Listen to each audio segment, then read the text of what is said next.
They said, sorry, not ready. Okay. But there's another portal there that leads to a different dimension. Go explore, see what you find. All right. I will. Thank you so much. You're welcome.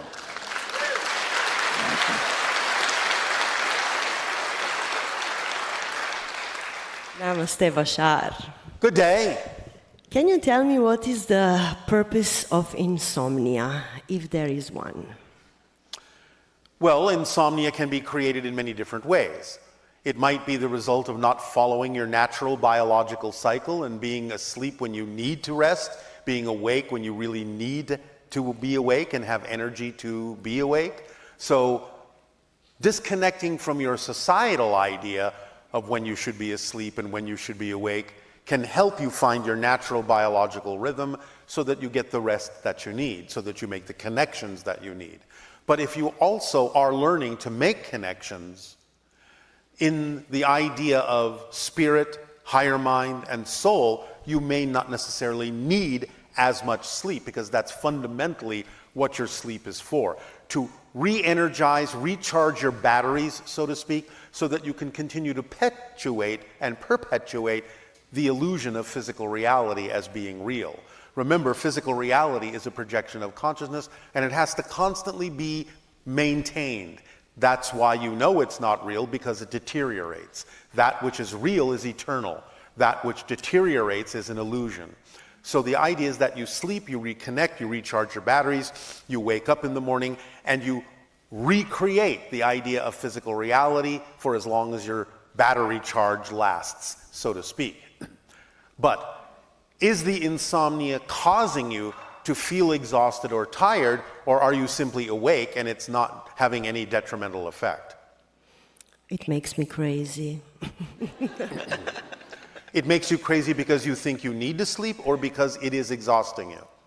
Well, both. All right, so you are exhausted. Yes. All right. Are you acting on your passions in life? Yes. And what is that? I'm a teacher. I'm doing a lot of practices, doing a lot of spiritual work. All right. Thank you. And what is your greatest fear? Of not being able to function. Why are you afraid of not being able to function? Where did you learn that idea? Because then somebody else will need to take care of me.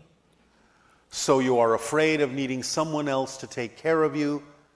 Is that what you're saying? Yes, yes. Why is that such a bad thing? Because I need to be self-sufficient all the time. Why? I know where you're going with it. Thank you. Yes. Thank you. That's one of the reasons why you are not sleeping. Because in a sense, you're almost afraid that you won't necessarily wake up as yourself. That you will wake up needing help. That you will wake up and not be vital. That you will wake up and not have energy. That something will have changed in a negative way. You are being overly vigilant on your life. You are being a watchdog, stressing yourself out that something might go wrong, generating stress in your body in that way, and thus preventing you from being capable of resting, because you are afraid, symbolically speaking, that if you rest, you will not necessarily wake up the same. Do you understand? Yes. Are you willing to understand that you have an exit point? Everyone does. You have already determined what that exit point will be. No? Everyone determines when they will die. You will not die before your time. Your birth angels will see to it. I'm not afraid of that, I think. You are afraid of being dead while you're alive. Yes. So you are afraid of a kind of death. Yes. You are afraid of not being vital. Yes. But the fear is what saps your strength and creates a self-fulfilling prophecy. So it is the fear, if anything, that will sap you of vitality and require that you need the kind of assistance that you say you are afraid of. So you are taking yourself down that road. If that's not the road you prefer to go down, then don't look where you don't want to go. What should I do? Feel the vitality of your life, your passion. Focus on that positive energy and know that that is the energy of your soul, the energy of your essential being. And stop being afraid that something is going to deprive you of it, because only you can do so. So you have simply been taught to believe that this energy and this vibration can go away, that it can be taken from you somehow, unexpectedly. So you are overly vigilant. But it is the overvigilance that is causing the stress that will actually bring about what you're afraid of. You need to understand how to surrender to the flow in your life. You have to redefine the idea of surrendering. Surrendering is not giving up control. It is surrendering to the control that is built into you automatically. You have to go with the flow and know that and trust that and be that flow. Knowing that that flow will always take you exactly where you need to go. You need to understand how reality works, how you are creating your reality, how your beliefs create your experience, how your fears bring about what you fear you will experience. You need to relax into your true self and not be afraid that you're going to trick yourself. In a sense, what you're saying is you don't trust yourself. So you have to trust that you are a vital human being who is compassionate, following her passion in teaching and the other things, that you are being of service to humanity, and that nothing is going to take that away from you except you. Do you understand this? It will take time to... Why will it take time? Because... One moment. That's a perfect example of what we're talking about. Do you understand that negative beliefs need to perpetuate themselves just like positive beliefs do? Do you understand what we have said about how beliefs work? Yes, no, maybe? Maybe. All right. Without believing something to be true, you will not have a physical reality experience, because physical reality isn't real. It's the product of what you believe is true. So the idea is that any negative belief you have needs to perpetuate itself. And the way that beliefs perpetuate themselves is by telling you stories and telling you things that make sure you will not let them go.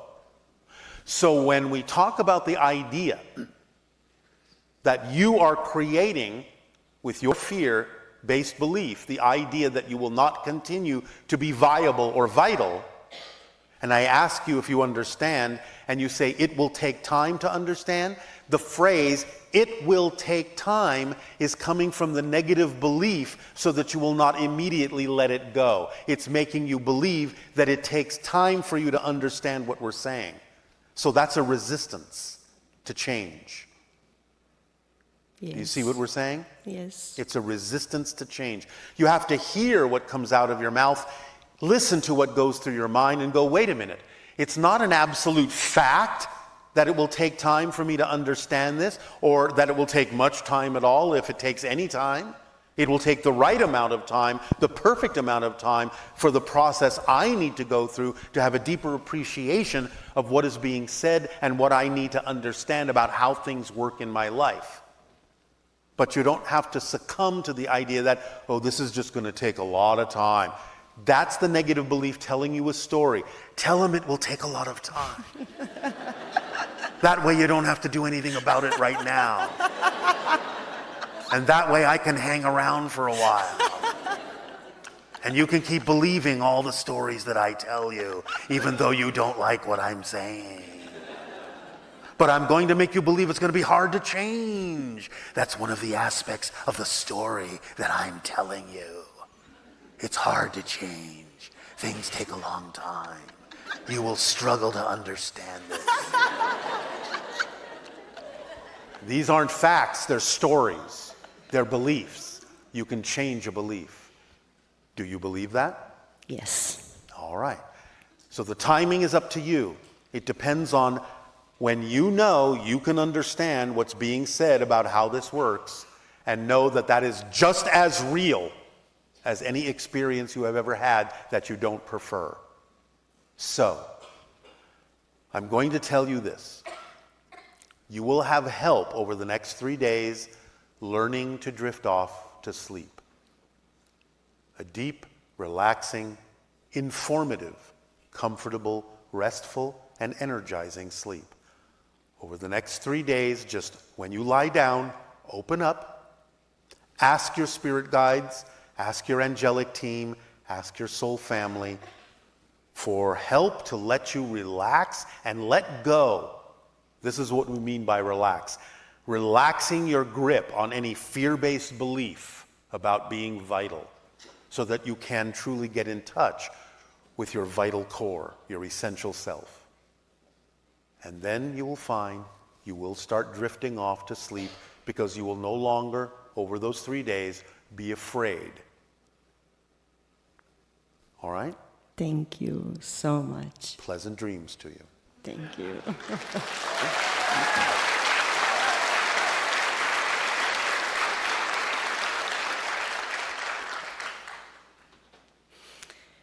Once you said there are questions you are surprised nobody asked you. So what would be the number one question nobody asked you, and the answer, of course? Well, only just in the last transmission did anyone bother to ask why this happens. It's taken years for someone to ask that question, to be curious, what is that about? Why does that happen? And there are a couple of reasons. Sometimes the channel's body will simply translate energy that is not translated into words in some other way, through motions of the body, through the idea of this, but sometimes it is actually representative of communication going on between myself and other beings that is simply not being translated into your language. So it took years for someone to ask, what's happening there? So that's an example. Thank you. Of all the practices you gave us during these decades, which one would you suggest for me to do? Follow the formula. No, I'm following the formula. That's it. We have given you a lot of other permission slip suggestions and told you that it's up to your imagination to adapt them and alter them in whatever way works for you. So it doesn't really matter what technique you use. The primary fundamental idea is follow the formula, which includes being passionate about any particular permission slip you're attracted to use. So that's included within it. So following the formula is the fundamental answer. Thank you. You're welcome. One more question. All right, thank you. You can communicate with us telepathically. Not always, no. Not always? Because you're not of the same frequency. Remember, telepathy is being on the same wavelength with one another. You're not reading each other's minds, you're reading your own mind, but you're having the same thoughts as someone else you're on the same wavelength with. That's why we're telepathic within our own civilization, and why sometimes we can be telepathic with humanity when you get your conscious mind out of the way, and you are truly in love. Because that's why people who are in love often know exactly what each other is thinking, and they don't have to talk about it, they just know. Because they're on the same frequency, they're on the same wavelength, and they're having the same thoughts at the same time, because it is those thoughts that go with that frequency and no others. So we are sometimes synchronistically telepathic with you, but not always, because you don't always open the door for us, because you're not always on the same wavelength that we are. I was wondering if maybe you can send to all of us here who are prepared to receive some pictures of your ship of your civilization, of yourself, of your art, of... Yes, well, we have described much of this before. Is there some specific thing you would like to know about our civilization? Well, can you send us telepathically some pictures right now? In your dream time, yes. Okay. I can send it to you right now, but it may not unfold until you dream. Ah, okay. Thank you very much. Thank you, Bashar. We You are love you. welcome.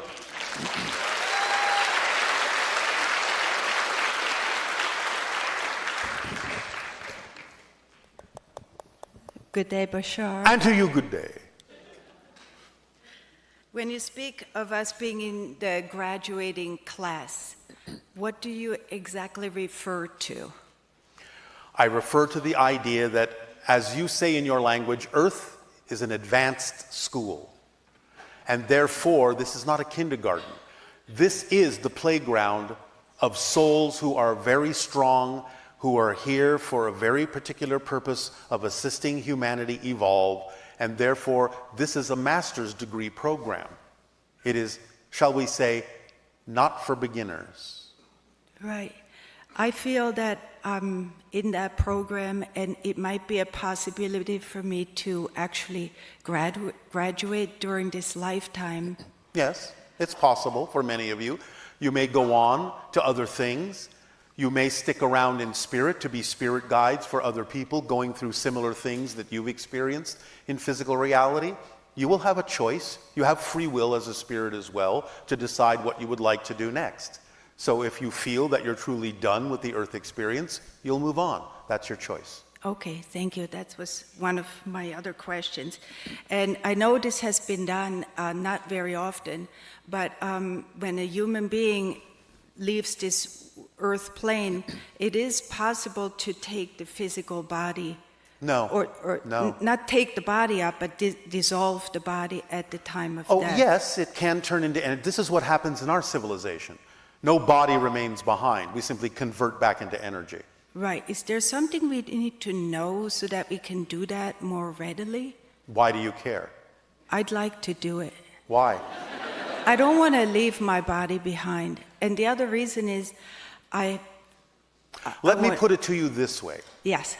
If it is necessary and relevant for that to happen in your life, nothing will stop it from happening.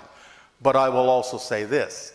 When you transition, you won't care anymore about whether you left a body behind. And you will understand that there may be purposes in leaving the body behind for those that remain in physical reality, so they have something to relate to about the idea of honoring your passing. Possible. Yes. So thank you. It'll be okay whatever happens. You will understand it from the spirit level as something that is necessary, because it's not just about you, it's about others as well. Yes. So Yes. if it needs to happen, it'll happen. If it doesn't need to happen, it won't. And just let it happen in the natural way that it needs to. Eventually, humanity may evolve to where it is no longer necessary to leave the physical form behind, but that may or may not be the case now. So you will know what the case is when you transition back into spirit. Okay, thank you for that. Yes. When we arrived here on Friday night, and we slept at the hotel, and I woke up the next morning, either it was that I had such a profound sleep and I just felt that woke up really rejuvenated, but the first thought that came to my mind was that my subtle body was up in a spaceship. Well, yes, many people will remember that you have encounters in the astral form very often. It's not always that you're taken physically into ships.